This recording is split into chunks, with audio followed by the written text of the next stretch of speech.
بسم اللہ الرحمن الرحیم۔ حضرت عائشہ صدیقہ رضی اللہ تعالی عنہا فرماتی ہیں، حضور پرنور صلی اللہ علیہ وآلہ وسلم اتنے تسلسل سے روزے رکھتے حتیٰ کہ ہم کہنے لگتے کہ اب آپ افطار نہیں فرمائیں گے، یعنی روزے رکھتے ہی جائیں گے، چھوڑیں گے نہیں، اور کبھی روزہ نہ رکھتے یہاں تک کہ ہم کہنے لگتے کہ اب آپ روزہ نہیں رکھیں گے۔ اور آپ صلی اللہ علیہ وآلہ وسلم ہر رات سورہ بنی اسرائیل اور سورہ زمر کی تلاوت فرمایا کرتے تھے۔ اس سورت کی آیت نمبر 62 اللہ خالق کل شیء وہو علی کل شیء وکیل کے تحت علامہ اسماعیل حقی اپنی مشہور ضمانت تصنیف روح البیان میں فرماتے ہیں،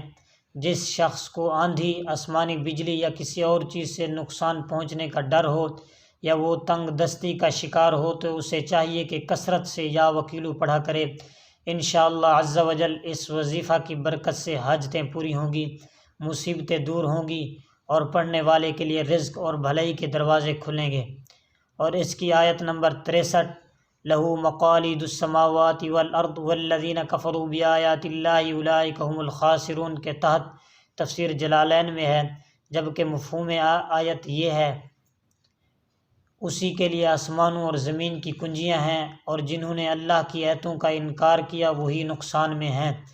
ایک مرتبہ حضرت عثمان رضی اللہ تعالی عنہ نے رحمت عالم صلی اللہ علیہ وآلہ وسلم سے اس آیت کی تفسیر کے متعلق سوال کیا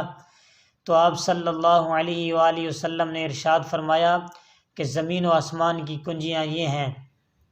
لا الہ الا اللہ واللہ اکبر وسبحان اللہ وبحمدہ واستغفر اللہ ولا حول ولا قوۃ الا باللہ وهو الاول والآخر والظاہر والباطن بیدہ الخیر یحیی ویمیت وهو علی کل شیء قدیر۔ ان کلمات میں اللہ کی توحید اور تمجید ہے، یہ آسمان و زمین کی بھلائیوں کی کنجیاں ہیں۔ جس مومن نے یہ کلمات پڑھے تو وہ دونوں جہاں کی بہتری پائے گا۔ اللہ ہمیں عمل کی توفیق عطا فرمائے۔